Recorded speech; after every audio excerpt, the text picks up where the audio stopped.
ஓம் ஸ்ரீ குருப்யோ நமஹ. தென்னாருடைய பெரியவா போற்றி, எந்நாட்டவர்க்கும் இறைவா போற்றி. சர்வஜ்ஞா சர்வவ்யாபி பெரியவா சரணம்.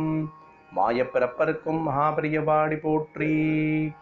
ஓம் ஸ்ரீ மகாமகணபதயே நமஹ. ஸ்ரீ சந்திரசேகராமிர்தம் அமிர்ததாரை 1205 தெய்வத்தின் குரல் 5ஆம் பாகம், அத்தியாயம் ஸ்ரீ சங்கர சரிதம். இதன் இன்றைய புதிய தலைப்பு சுகபிரம்மம். அதற்கு முன்னாடி சுகரை பற்றியும் சிறிதாவது தெரிந்து கொள்ள வேண்டும். அவரைப் போல அத்வைதானுபூதிக்கு இன்னொரு மூர்த்தி கிடையாது. அவரை கிஞ்சித் ஸ்மரிப்பதே பெரிய சாந்தி. ஜீவிய காலத்திலேயே அஞ்ஞானத்தை அடியோடு அழித்து பிரம்மசாட்சா்காரத்தில் இருந்து கொண்டிருக்கிற ஜீவன் முக்தர்களில் ஒருத்தர் மாத்திரமில்லை அவர். இந்த ஜீவன் முக்தர்களிலும் பெரும்பாலோர் பிறக்கும் பொழுதே பூர்வ சம்ஸ்கார லேசமாவது இருந்து கொஞ்சம் கொஞ்சமாவது அஞ்ஞானத்தினால் மூடப்பட்டவர்களாக இருந்து அப்புறம் தங்கள் ஜீவிய காலத்தில் சாதனா பலத்தினாலும் அனுக்கிரக பலத்தினாலும் அந்த அஞ்ஞான மூட்டம் நீங்க பெற்று பிரம்மசாட்சா்காரம் பெற்றவர்களாகத்தான் இருப்பார்கள். ஆனால் சுகரோ பூர்வ சம்ஸ்காரம் அதை இந்த ஜன்மாவில் கழித்து கொண்டு அதற்கப்புறம் ஞானம் பெறுவது என்றில்லாமல் பிறக்கிற பொழுதே ஜீவன் முக்தராக இருந்தவர். சுகர் பிறக்கும் பொழுதே ஆத்ம ஞானியாக பிறந்தவர். யத்னமே கிடையாது, அனுஷ்டானம் எதுவும் பண்ணாமலே அனுபூதிமானாக இருந்தவர்.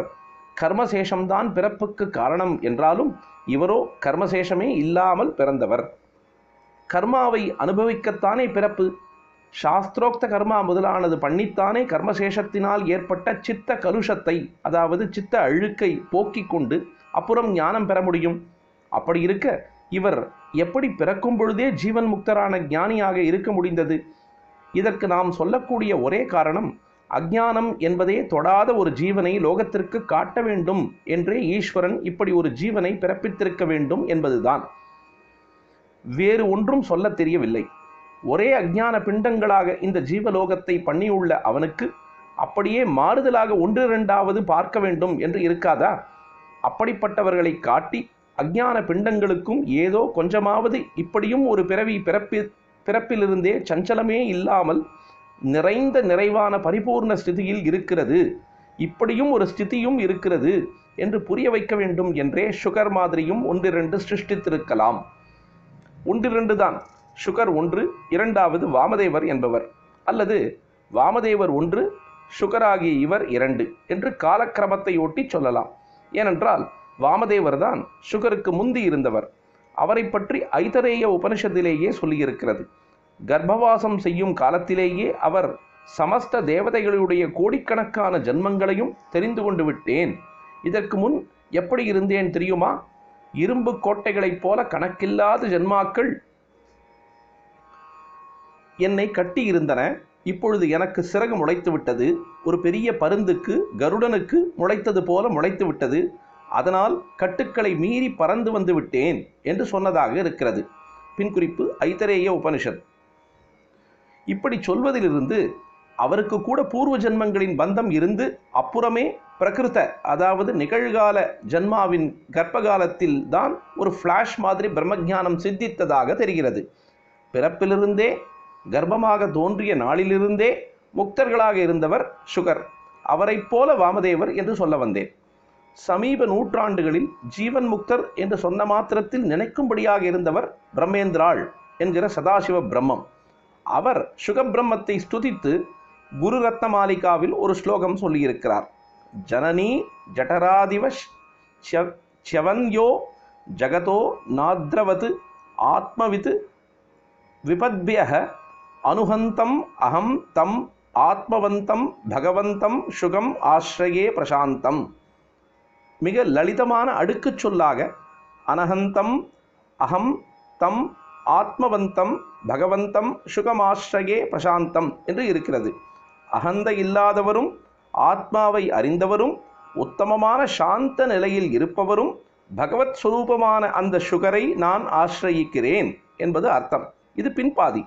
முன்பாதிக்கு என்ன அர்த்தம் என்றால், தாயாரின் வயிற்றிலிருந்து நழுவும் பொழுதே தம்முடைய ஆத்ம ஞான விசேஷத்தினால் இந்த ஜகத்தில் உள்ள எந்த உபதிரவத்தை பார்த்தும் மனசின் கட்டு விட்டு போகாதவர் என்று அர்த்தம். ஜனனி ஜடராத்து பஜகோவிந்தத்தில் ஜனனி ஜடரே சயனம் என்று ஆச்சாரியால் சொன்னதன் நினைவில் சொன்னது போல இருக்கிறது. பாகவதத்திலே சுகரை பற்றி சொல்லப்பட்டுள்ள ஒரு ஸ்லோகத்தை சொல்லிவிட்டால் அவருடைய மகிமை முழுவதையும் சொன்னதாக ஆகிவிடும்.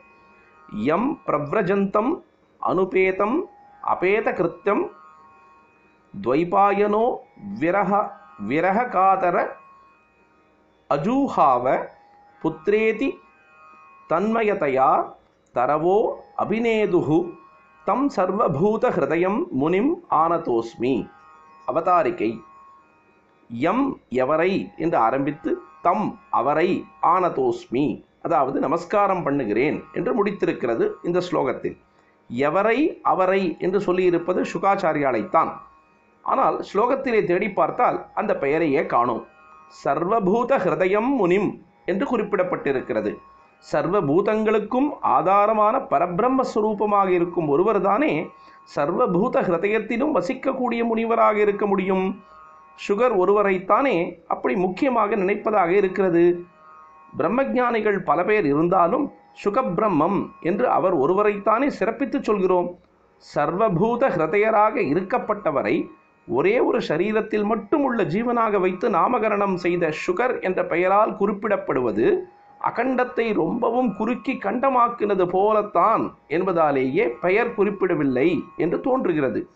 நாம ரூபம் கடந்தவர் என்று காட்டுவதாக நாமத்தை சொல்லாமல் விட்டிருக்கிறது. ஆனாலும் அடையாளம் காட்டாமல் விடவில்லை.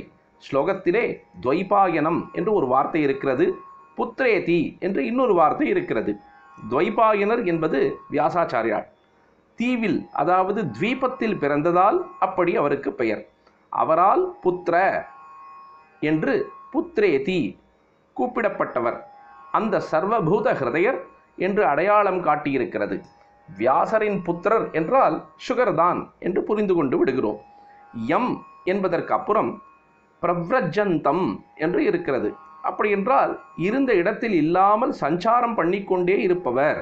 வீடு வாசல் என்பதாக ஸ்வகிருகம் என்று ஒன்று இல்லாமல் அதை விட்டு ஓடுபவர் என்று அர்த்தம்.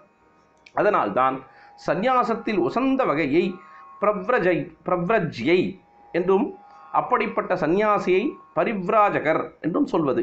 இப்படி சுகர் வீட்டை வாசலை விட்டு ஓடுகிறார் என்று ஸ்லோகம் சொல்கிறது.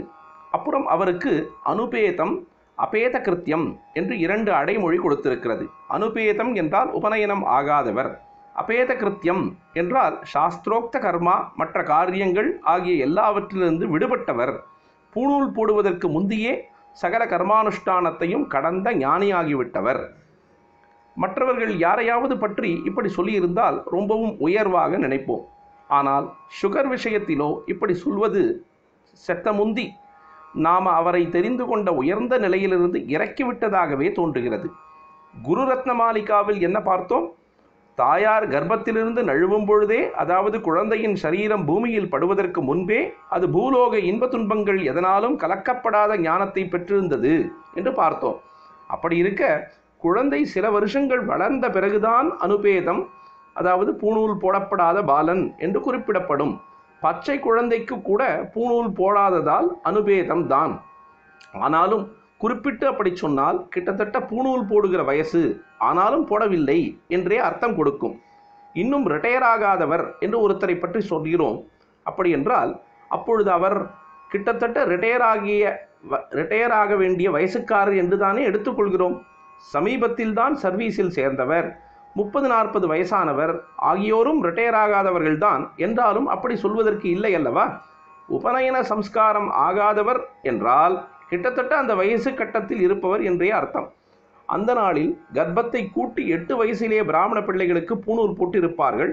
ரொம்பவும் மேதாவிலாசம் தெரிகிற குழந்தையாயிருந்தால் 5 வயசிலேயே கூட போட்டு விடலாம் என்று சாஸ்திரம். வியாசாச்சாரியால் அப்படித்தான் போட உத்தேசித்திருப்பார். என்றாலும் கூட அனுபேதர் எனப்படும் சுகருக்கு கிட்டத்தட்ட 5 வயசு இருக்க வேண்டும். பிறக்கும் பொழுதே ஞானியாயிருந்தவரை 5 வருஷம் தள்ளியே ஞானி என்று குறிப்பிட்டால் அது அவரை இறக்கிச் சொல்வது போலத்தானே?